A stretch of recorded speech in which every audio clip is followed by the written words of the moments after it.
good to be here. I don't know what's going on, but I'm ready. Well, you're on a podcast. Yeah, exactly. If young dudes had the coolest possible dude-oriented party, what would that be? I don't even know what that is, but maybe you guys can help me figure it out. So yeah, he will deserve it. A Corvette flies out of a helicopter with fire and machine guns and an eagle. Exactly. Eggs. Yeah. Hey everyone, and welcome to The Inside, a podcast where we get into the extraordinary minds and experiences of everyday people. I'm Jay, and with me, as always, is Adam. What is up, Adam? Oh, I'm just trying to really get some stuff with my future figured out, and one of the big things I'm looking at is figuring out some living arrangements. Of course you are. Mm-hmm. Yeah. There's some really cool places that people are living in now, like, have you thought about like something like an igloo or like a yurt or like a teepee? Oh, they're making like little tiny teepees now. Tiny stuff's popular. I'm thinking about something just a little more traditional. Man, you're no fun at all. Hey, ever. I'm just going to ignore you. All right. Let's get some listener input. Like, guys, should I get a camper, apartment, a home, a tiny home? Should I rent or buy? Or, Jay and listeners, I've even heard of building your own home, because I feel like building your own home can be really complicated and frustrating, but you also get to kind of pick like exactly what your vision is for where you want to live, which could be cool. Yeah. I don't know if that's for you though, man. What? Because remember back in the Rachel Gibby episode, the introduction, and like you didn't even know what tools went into building a deck. So yeah, I bet if you tried to personally build a house, like it'd be a disaster. Hey, but I bet one thing you would be good at though, if you like really insisted on doing it, would be the design part, because you have a really good attention to detail and you're super creative. Thanks, man. I mean, yeah, you could see me just yelling at that contractor, right? Like, this tile's a quarter centimeter off from where it should be. They would not want you on the job site. No. But I could see you enjoying deciding stuff, like if it gets a deck and where it goes, and like the chimney design, and like maybe a slip and slide from the second floor window down to the pool, stuff like that. Yeah. What about a dragon cage? I mean, you're right though. I don't think I could pull off anything that elaborate, Jay, especially the second story slip and slide. Like if I decided to design a house myself, I think it'd be more like one of those lean-to shelters that people build in survival classes. Oh yeah, or like with a dragon cage. Yeah, like, a tiny, you're not tiny lean-to dragon with the sticks. I think a tiny lean-to shelter with a dragon cage. Yeah. Adam, regardless of your skills as a home designer and your website, which we'll push right now, it's called ibuildcrappyhomes.com. Our guest today, Adam, pulled off something that's actually really impressive and elaborate. He's an artist sculptor out of Durham, North Carolina. Ooh, go Piedmont! Chill. Well, his name is Robert, and he's building a house that actually looks like a castle. Wow. And according to him, Adam, he didn't even have a design. Yeah, but Jay, did he have a dragon cage? Well, I think there's some talk about a dungeon. So yeah, but I don't know about dragon cage, Adam. But wow. Yeah, what I do know is that it really couldn't have been very easy, especially because he's done the bulk of the work all by himself. Wow, that's really impressive. Well, let's bring him on. Let's hear more about it. I can't wait, man. But after that, then can we ask him about the dragon cage? God, Adam, jeez, man. Let's just go to the fake commercial. No, we got to finish up the dragon cage. No, let go of the dragon cage. No, it's an important part of the interview. Not. I swear. Let it go. Hey, Jay, you know how sometimes you're tired and just don't have the energy for something? Yeah, Adam, I do. Life can be so tiring. Like today, I was putting away the dishes and I was done. Adam, I had to close the cabinet doors. It was like the most looming task. And I just couldn't do it, Adam. Well, Jay, worry no more, because thanks to the Buddy Butler, the little things in life won't seem as daunting. Wow, Adam. So Buddy Butler is like a real person or a cyborg? Exactly, Jay. But wait, What? So, Jay, Buddy Butler is here to help you with all the small stuff that seems overwhelming to make your life just a little bit easier. Oh. Like yesterday, Jay, I was making dinner and just couldn't get the knife out of the knife block. So Buddy Butler got the knife out of the knife block for me. Wow. Then I used the knife to do meal prep for 4 hours, cooked a 5-course meal, and did all the dishes. Thanks, Buddy Butler. I could have never gotten that process started without you. Wow, so Buddy Butler will open the door to my shed so I can get out the snow shovel, walk the 2 miles down the driveway, salt the roads, and shovel for 3 hours? Buddy Butler, Jay. Wow, or when I need someone to turn on the lights so I can vacuum, dust, and hang the drywall in the castle I'm building? Buddy Butler again. Wow, Adam, Buddy Butler sounds like he does all the heavy lifting. Exactly, Jay. Buddy Butler makes life more complicated than you need it to be for just the smallest things in life. Now, you won't have to worry about who's going to help you start all those overwhelming projects. So use the link in our bio to get 1 free month of Butler food. Order your Buddy Butler today. So it's a man then, right? Adam? Dang it, Adam. Well, hey, Robert. Welcome to the Inside Podcast. We're super pumped to have you here. Thanks for accepting our invitation and joining us. Thanks, Jay. Adam, it's good to be here. I don't know what's going on, but I'm ready. Well, you're on a podcast. Yeah, exactly. Well, Robert, let's just go ahead and jump right in. Does that sound cool? Yep. Cool. Well, you are one of the few people who can say that they own a real castle. It's located just outside Durham, North Carolina at Red Mountain in Rogemont, North Carolina, and has had over 40,000 visitors, which to me, that's pretty cool. Like, not a lot of people can say that. It's kind of strange. I mean, I wasn't really expecting that when I first got the land, but it's just really been a process. Well, could you paint for us like an auditory picture? Like, describe for our listeners like what we're talking about. Just north of Durham, there's a hill I'd call it a hill, I don't know, but it's called Red Mountain. Okay. And the little area is called Rougemont, and which is obviously French for Red Mountain. It's the highest point. My land actually is the highest point between itself and, say, France or even South Africa. You could draw a line anywhere east or south, really, in this hemisphere. That's the highest point. And so I found this land. It was kind of it was just, isolated, and I thought I would build myself a little getaway place in the country where I could make my art. And I started building. I didn't have any blueprints or anything. And I started building just a room and then another floor. And because of its pretty Blue Foothills view, I just kept building up in the air. And then eventually I started putting spires on the roof and or pinnacles. And it looks a little, someone might think of it as kind of Disney-like. And it's just, and of course I'm an artist. So obviously I'm trying to design a thing that's, attractive or interesting to me, but it's turned into just a total magnet for all kinds of craziness and people. How tall is it? I mean, I guess from the highest point, it's probably about 60, 70 feet. I've seen on some of the videos you're like rappelling off the roof and stuff. So it's high enough to rappel off of. How did you find the property? Like, how did you become the owner of that and all that? Well, the funny thing is I was, so at the time, I mean, this is like in the 1990s, I was searching through, back then it was sort of pre-internet, and I was searching through multiple listings, guides of real estate. And I was really just looking for tracts of 15 or more acres that, and that necessarily for my budget meant isolated. And everywhere I went, there was a cell tower or something like that. And I found this land. And I think maybe what wasn't attractive about it to people, why it was such a good deal at the time was, it was very steep. But to me, I thought the steepness was cool. Yeah. Because, you guys are more out toward the west, but where I am, in the Triangle area, it just starts flattening out all the way to the coast. And so it's the first big bump of the Appalachians.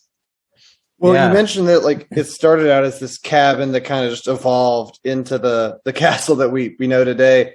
What's the construction process been like in this whole thing? To begin with, I was really just sort of doing everything myself. I got a backhoe and I started clawing away at the earth, and then poured some concrete, started laying concrete blocks. And it's necessarily, I mean, kind of just been a slow process. And that's one salient aspect of it, that it's been glacially slow. But then there was a point when I abandoned it for like 14 years when the roof wasn't quite finished, which is highly impractical.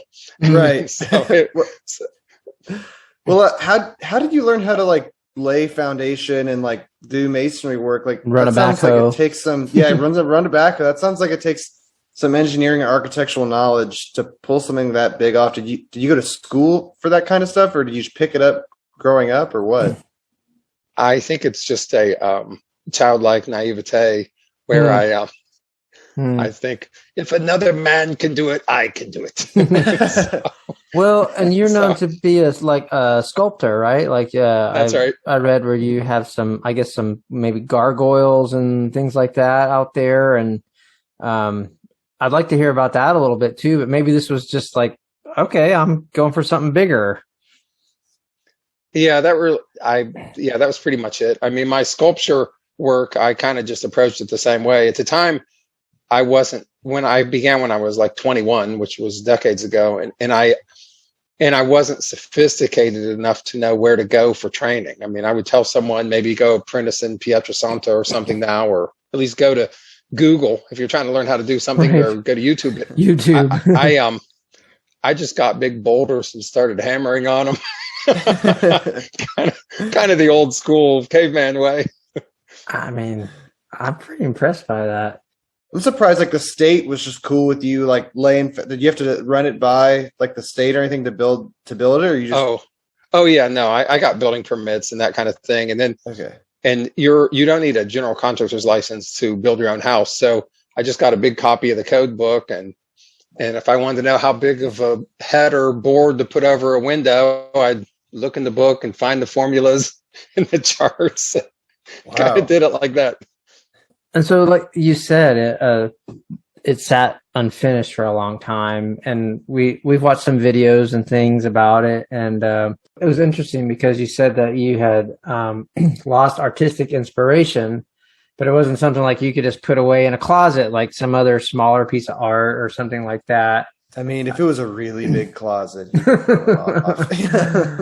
you know, and I know you don't want a lot of attention about this, you know, like we reached out to you about this. You weren't seeking us out in any way, but you know, and I know artists generally, probably not all artists, but don't want people sitting around looking over their shoulder while they're, you know, creating and stuff like that.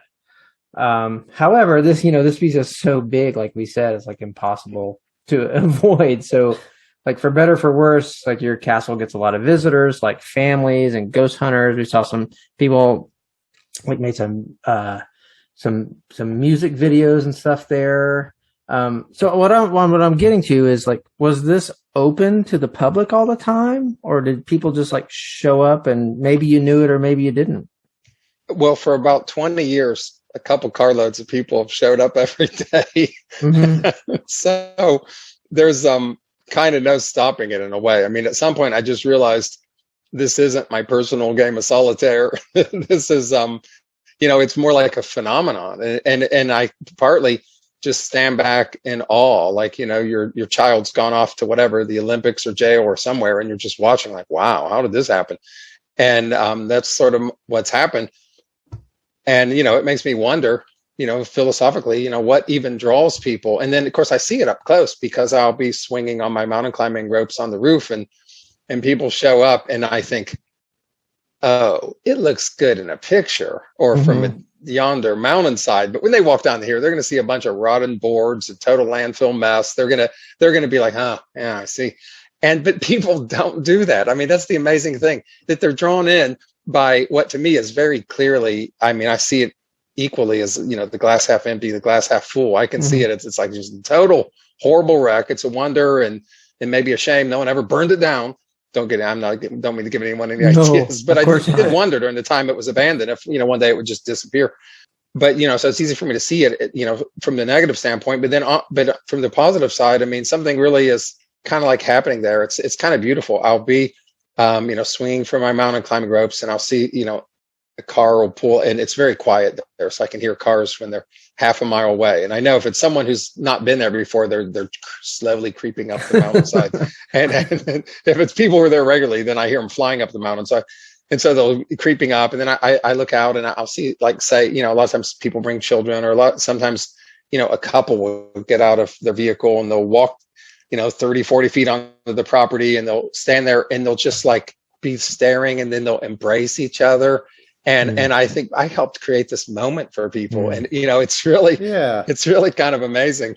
It's cool to me that you take that point of view, that you look at including people in the experience rather than like just shutting people out. Cause it's something people are going to want to come and see. It's so unique, and I think a lot of people might just like, no, like get out of here, and just, I love that perspective. So it sounds like maybe dealing with this is like a two-sided issue of like not really wanting attention, but getting some is not that big of a deal. Yeah. And people, then there are like themes in the way that people contact me. I mean, a lot of people talk to me about, getting married there sometime, and various times I've told people, I'll be ready. I'll be done in a year. And then they'll like, we're setting a date. And then I go, a year passes. But anyway, now I think I'm on a schedule. I really think I'm going to have it done in April of 2023. Okay. And this weekend, I have 6 framers, because I'm sort of like a do-it-yourself autodidact. Like I said, I'll just, try anything, do anything. But I can only really afford to work on it a couple days a week. And at the rate I'm going, it would be another decade. And so I'm hiring a bunch of contractors so I can get it done in time for my daughter's sweet 16 birthday party. That's the plan. Oh, well, was there a shift in how the public saw this over time, kind of as at the beginning of the stage of when it took the back burner? Like, did people see it as something cool and then as something degraded, or was there any shift in how they saw it over that time period? I think over time, the main thing was, when I was first building it, they probably thought, oh, this guy's building an interesting building. And then, and now people probably see it as something, connected to me, like this idiot who's been out there swinging around on the roof by himself for years, decades. And so it's probably, so there's like a little bit of a drama there, I guess. I saw people will point things out to me that other people have said or done. And someone showed me online where there was some contractor 10 miles away, and he was like, I've been in the building business for 45 years, and I bet you a RC cola and a moon pie that place ain't never getting finished. Make sure you collect. Yeah. That's a good idea. And Adam, the closest neighbor is building a hobbit hole in the side of the mountain, so they don't really, it's not that weird that there's a castle going up next door. So we saw, well, I'll clarify in a second, but that there's a documentary shot on location called The Castle on Red Mountain. But sure. And I guess it went to some film festivals and things, but we couldn't really find a way to view that. Is that out there where people can see it? Do you know? Well, I should know, but I guess I don't really know. The filmmaker is named David Delaney Mayer. He got a film degree from Duke as a professional, full-time filmmaker. And I think the plan, he shot films for PBS before. Am I saying that right? Yeah, PBS. And so that would be maybe, I don't know if I'm even supposed to say all this. It could go to like a PBS, or it could go to a Netflix or Amazon. I'm not sure where it's at in that process. Someone told me recently, but I only hear things like by rumor. Someone told me recently they thought that they heard it might be going to Netflix. I don't know. Ooh. But I wouldn't mind, having a viewing party myself. So if it ever comes out, hopefully someone will let me know. Yeah. I'm sorry, Adam. Well, I was just going to say, we did see a video on YouTube that was, I don't know, about 10 or 15 minutes long. That was really well done. I thought it was professionally done. And I think you were interviewed on that. And it was really informative. I enjoyed that. It was the one you emailed us. Yeah, that guy, Geekerman Video. Oh my, I was pretty impressed. Yeah, because he interviewed me. It was really kind of short and sweet. He didn't cut down a whole lot or whatever, and and he had it posted in a week. And I was like, oh my gosh, I don't do video editing really, but it seemed like a lot of work to get done in a week. And it's not his full-time job, but he makes videos for NC State. So I think he's used to just knocking them out. Yeah, and he has a bunch of, like, I think he focuses on North Carolina on his account. I was looking at some other ones. It's pretty neat. I'll tell you an example of, I don't think I said this in that video, but I get that I can't even begin to explain like the wildness that just appears. So there've been about maybe 5 music videos. And, one day I get a call, and this is a total cold call, hello, is Robert there? And a guy says, I created a piece for full orchestra about your castle. Wow. And I said, dude, you need to put it on YouTube. And he said, but I don't have a full orchestra. But I pleaded. And so the guy did put something up with and he was playing keyboards, and it sounded really dramatic, like Bach staccato fugue in D minor, whatever. And that's what I mean. It's just like a magnet for just like unbelievable stuff. Wow. There's another guy who watches the skies, the stars, and he has apps where he always knows exactly where the solar system will be positioned in the sky. And so he'll contact me and say, I'm coming October 3rd at 3:30 a.m. so he can take pictures of the Milky Way or whatever at the perfect angle behind the castle. So, I'm actually just appreciative because it sort of makes them collaborators in the madness. So I dubbed him the Royal Astronomer, needless to say. In a video that we saw, you mentioned you wanted the castle to be pure in spirit. What exactly did you mean by that? I don't know how to answer that in a really short way. I began building the place, without a design or anything, like I mentioned, and just hammering a board after another. And then it was only, later on, I was looking back at my own process, and I felt like I had some insights about like what was leading me there. And now I feel like I have a very conscious plan of what I want to do with the place. So it's partly that very thing. Well, obviously this is not your day job. Could you tell us how you funded this? Well, I mean, from almost all my adult life, all but maybe 2 years, I've just been an artist and just worked making sculptures and that kind of thing. More recently, in like the last year, I started a business where I'm making masonry structures, people's, patios and walkways and walls and things out of stone and brick and whatever. And so that's going pretty well. So that's helped me get a loan and that type of thing. But that's going to help kind of give you a bunch of capital to finish the project up. Yeah, because I have I mean, if you look at a picture of the outside, the roof is kind of distinctive and all, but that's just the beginning of the madness. I have so many particular plans. I mean, I've now decided to fill the inside with marble columns and all because I'm like a stone guy, and that's just what I need to do. And I don't know, maybe there's something else psychologically going on why I can't just get the darn thing finished. But anyway, like I say, I got a plan now. So in any kind of extravagances I'm going to put in, I'm squeezing them in fast. Well, have you ever done any crowdfunding or donations or anything like that? Well, the funny thing is, sometimes people say, hey, we want to come up and do a photo shoot. And there was a photo shoot in a fashion magazine a couple months ago, and people have come up for wedding photos. And so sometimes they'll say, what do you charge? And I can't hardly bring myself to charge anything for people to visit my completely ridiculous, absurd construction mess. And so so sometimes I'll say, well, I could use a Home Depot gift certificates. I mean, they just start at $5.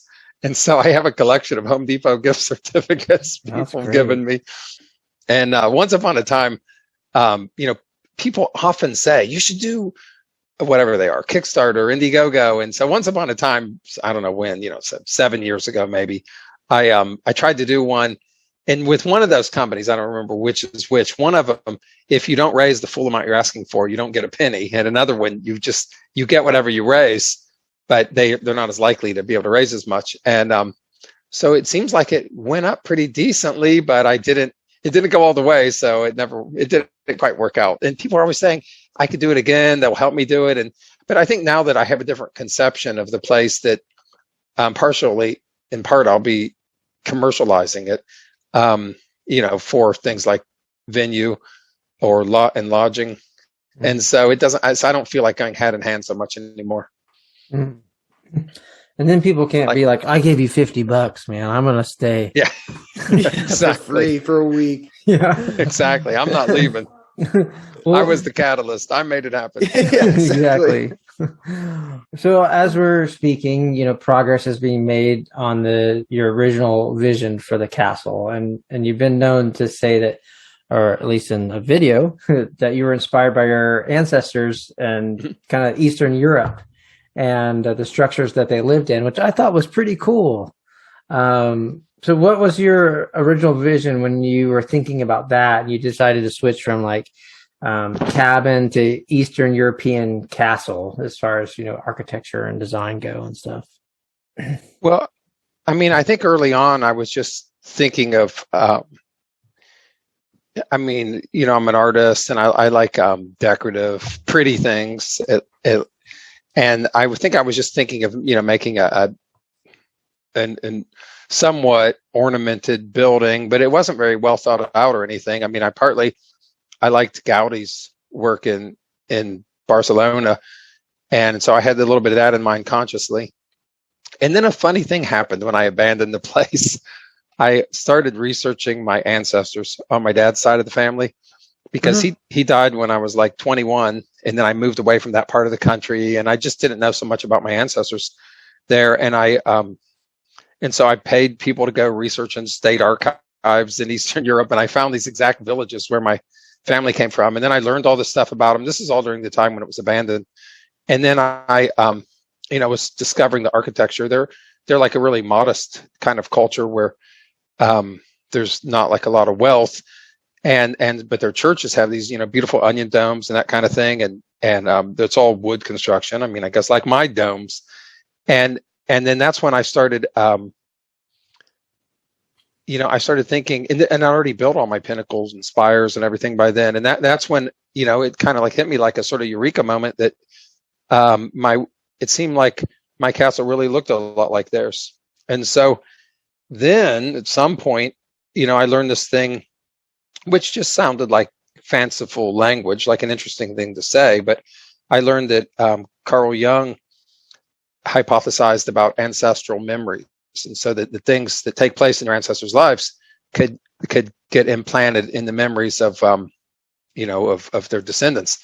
And so that sounds rather wild, and I can't think of what the word is, like new agey or something. But a couple of days ago, I saw that there had been this study from the Emory University School of Medicine in 2013, and they took mice and they subjected them to a smell of almonds or cherries or whatever, and then they would give them like little electrical shocks. I know I shouldn't have added that detail, but anyway, so the mice, they trained the mice to be afraid of the smell. Okay. Then the mice had offspring, and who knew nothing about the whole training and all, and the offspring were afraid of the smell. Oh. And so it's enough to make you wonder, like, what really. But it just, I sort of just over a period of years just sort of came about feeling like I sort of had, in a way, this gets to, I guess, when you ask about a purity vision and that kind of thing, which isn't exactly what you're asking, but it's on the track of my thinking that so somewhat now in my designs for the place, and this sounds strange, like you're going to nail two boards together in a different arrangement because of something in your ancestors' lives. And well, first of all, maybe that's what I've always already done. But then secondly, I was like artist in residence at the National Cathedral, and I guess I was the kind of person, self-taught and everything, who led myself. That's where my journey path went to. And at the time, I was a complete atheist from age 14 to 40, for 26 years, I was like the most obnoxious atheist. Not that all atheists are obnoxious, obviously, but I was the obnoxious species where, if I was at a party, someone would sneeze, someone would say, "God bless you." I'd say, what a bunch of bullshit. And, but anyway, I'm getting a little sidetracked. But anyway, when I was at the cathedral, cathedrals, they very much tell narratives in the fabric of the building, and all the wood carvings and tapestries and ironwork and stonework. And so I'm very much going to be, having all those sort of intricate narratives woven into the fabric of the building. And so in part, it's, I guess I could say, like going back to my ancestors and that sort of thing, their story, if you were just going to say it, sum it up in a sentence or two, it's like, centuries of culture is more than a sentence or two. But if you were going to try to just really make it simple, they're different, their states and their nations. And you would say like the Cherokee nation, was never like a European style government. But then, you've had these other kind of nations in history. And so my ancestors up there on the top of the Carpathian Mountains are called Rusine or Rusin or Ruthenian, but there are tens of thousands of speakers of that language and everything. And they would feel like a somewhat put upon group in the way that, various groups feel like sort of uniquely put upon in history, because maybe they have been. So I found this one little village, and where my two great grandparents who moved, from there to the US that they came from. So there are 30 houses in this little village and only about 30 people, which is unique. It can normally have a lot more people than houses, but it's an average of one old person per house. And, okay. It's not even a crossroads. It's like a T, but on one of the little buildings, there's a stone plaque on the wall that someone chiseled about like how the Nazis came to their little village of 30 and took it down a few more pegs. But then also, of course, the Soviets and the Polish-Lithuanian Empire and the Austro-Hungarian Empire, because this one little village is a place where it touches two current borders of countries, and it's 5 miles away through the forest of another border of another country. So it's really been like, just been stomped on by empires forever.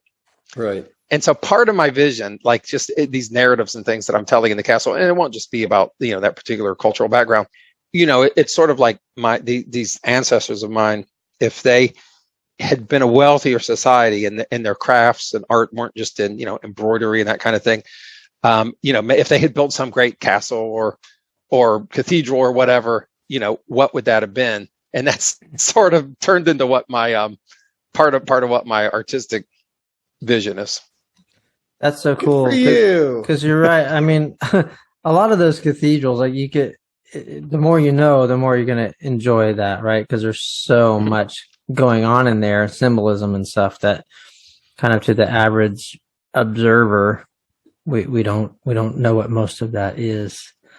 I wanted to ask you if there were any kind of rumors out there about the castle that you wanted to dispel, because I've read several that people are like, no, that's not true. He didn't quit working on it for that long because of these things. People have kind of made up stuff, I think, which is unfortunate.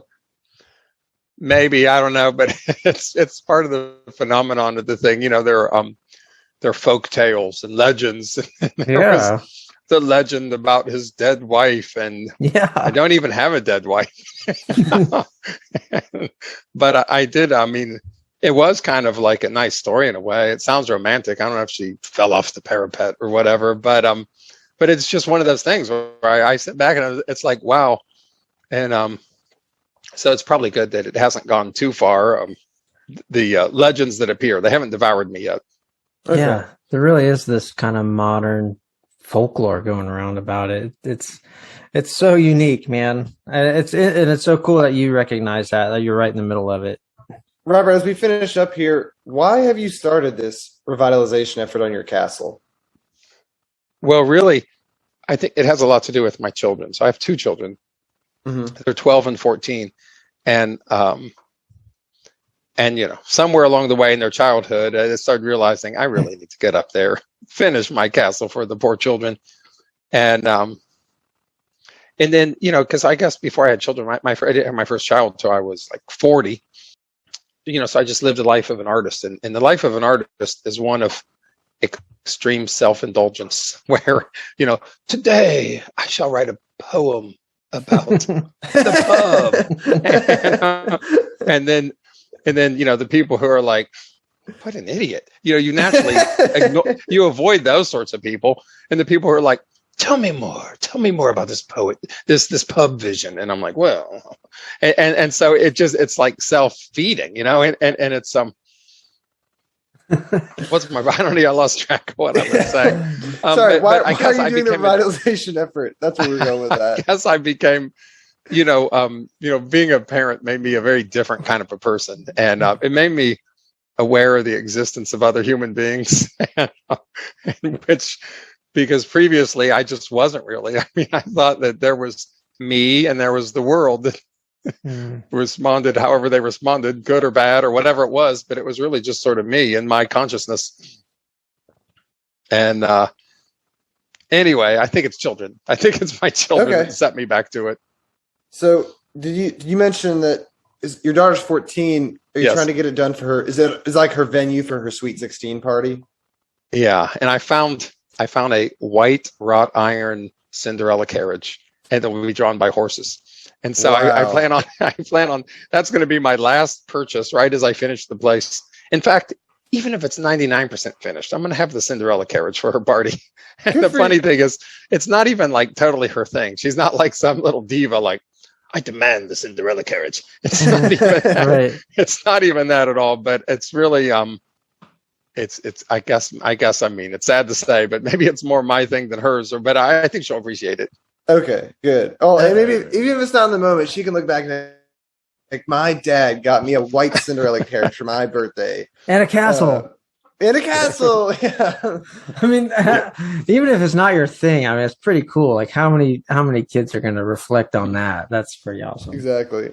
I'm buying the Cinderella carriage too. I'm not quite ambitious enough to buy the horse. I mean, horses seem complicated, but I'm buying the carriage. We'll just have to bring a horseman in to pull it.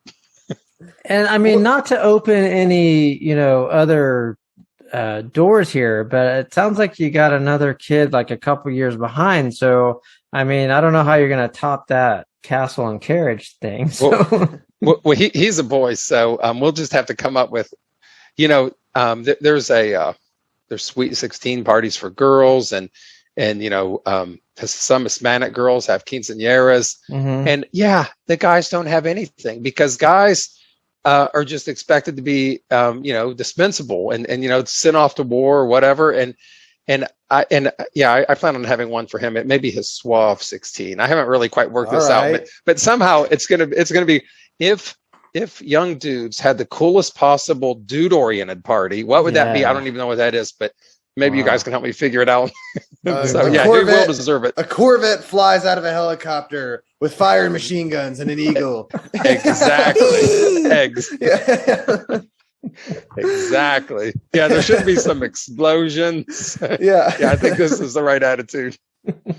Well, Robert, what's your final goal for this castle to end up as? Like, after all the parties for your kids are done, stuff like that, what's it going to do once it's finished and sitting there? Well, I've started planting grapes. So we have a vineyard. Oh, yeah. And so, you shouldn't have to go to the grocery store to buy wine. I mean, that's just ridiculous. Yeah. And so I mean, I certainly have that. That's one like longer term project I have going on there. And I'm getting a couple calves before the end of the year. I just have to put up half-a-mile fences. That's it. Just a quick half mile. Yeah. And it's all rocky. Ugh. Yeah. Some people are so lucky with their soil. So will it be, would you kind of have like a wedding venue or would you offer other things there as well? Or are you going to keep it more private? Yeah. I think of a lot of different kind of things. But the wedding venue seems like a necessity because it's one of the things I get just a lot of inquiries on. And at one point, 4 ladies came out with an appointment ahead of time from the wedding industry. So one was a planner, one was a photographer, One was I can't remember what, but the four. And so we walked around for like 3 solid hours, and they said, okay, you need to cut down this tree, but keep these trees and put double doors right here on this side so that the brides can get pictures there. Make sure your stained glass doesn't have too many dark colors. It's better to have more whites in the stained glass. And for 4 hours, or 3 hours, I can't remember, but they just walked around giving me continuous advice on how to have. And they even said, you don't need to finish it. We can just start doing weddings. All you need to do is have a nice flat spot on the hill where we have the good view and something on the ground like grass or even hay. And we can just get a tent and start throwing weddings. And so it seems like once there's actually grass and that type of thing, we'll have to do it. And I think it's good for civilization too.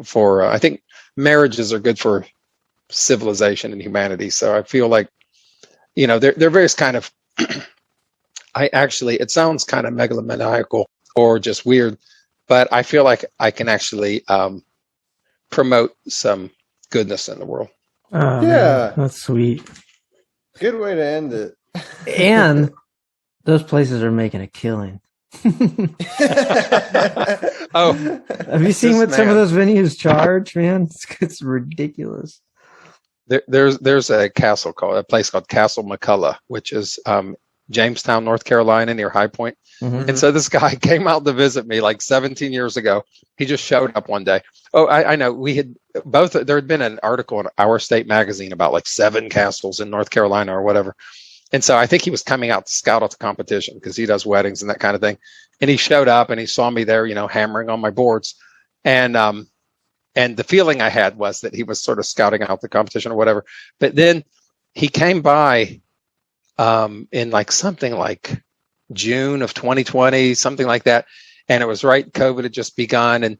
And I think he felt like he had a whole different attitude. Like, this poor guy has accomplished nothing in 17 years. And so he was like taking me under his wing. He's, 20 years older than I am. And he was saying, oh yeah, you can do so well with weddings. He told me he has 350 weddings a year. Wow.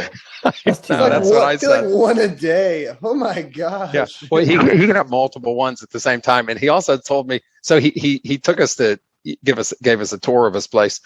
And he showed me that he has parties. He has an annual Halloween party, and he charges $60 a head or $40 after midnight. So say it's averaging $50, and he has 5,000 people come. And this is like his one day of that party. That's, beyond the 350 weddings. And my ambitions aren't like anywhere near like that. I mean, I just think it'd be nice to have the place occupied. Well, and we want to have Adam's Quinceañera party there. Yeah. When Adam turns 16. We can have we used to have some good parties, but I'll definitely invite you to the castle warming party. Yeah, man, do it. Oh man, that would be such an honor. Robert, thank you so much for coming on the show today. It's been a blast to have you on, man. It has been so much fun. It's fun. Yeah. Thanks, Robert. We'll catch you later. Let us know when it's finished. All right. I totally will. I can't wait. I can't wait to meet you in person. Yeah, thank you. Us too. Man. Bye. See ya. And we're done. Yay. Dude, that was a lot of fun. And I'd even tell you about the blood countess. What? What? Why are you holding back on us? I don't know. Are you still rolling? Do you want me to tell you? Yeah. Robert, could you tell us a little bit about the interior design of the castle? Well, the funny thing is you say the castle. And of course, someone looks at it and that's how I refer to it, as the castle. And so partly it's topical. And, how. So, there's going to be somewhat of a castle theme to the interior rooms. And so naturally, Go figure. I have a dungeon. And okay. And so in the dungeon, most of the place will be like sweetness and light and not dark. But it seems like a dungeon is a prerequisite for a castle. Exactly. So in the dungeon, I'm going to symbolically put the tormentors of my ancestors. Oh. And so, I told you it was all the, all these big empires going back centuries. Well, there was one character, and this is a real person, and her name was Elizabeth Bathory. and she's sometimes known as the Blood Countess. And she Hmm. would have been like a likely inspiration for Dracula stories, if not vampire stories. And there was also like Vlad the Impaler over there and all. Well, anyway, Elizabeth Bathory in the she gets a stained glass window, but you wouldn't know it's a dark window. You just get this like nice woman in the late like 1605 type of year, in her fancy dress at the time.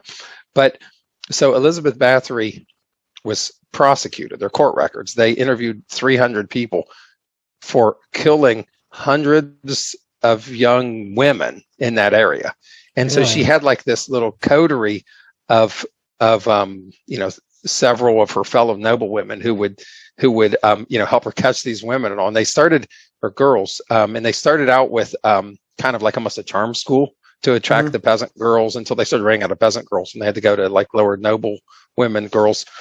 But so anyway, the point of all this is she's just not merely in the general environment of my ancestors. So when her favorite daughter got married, and so she was a countess, of course, and eventually they bricked her up into a castle after the trial. But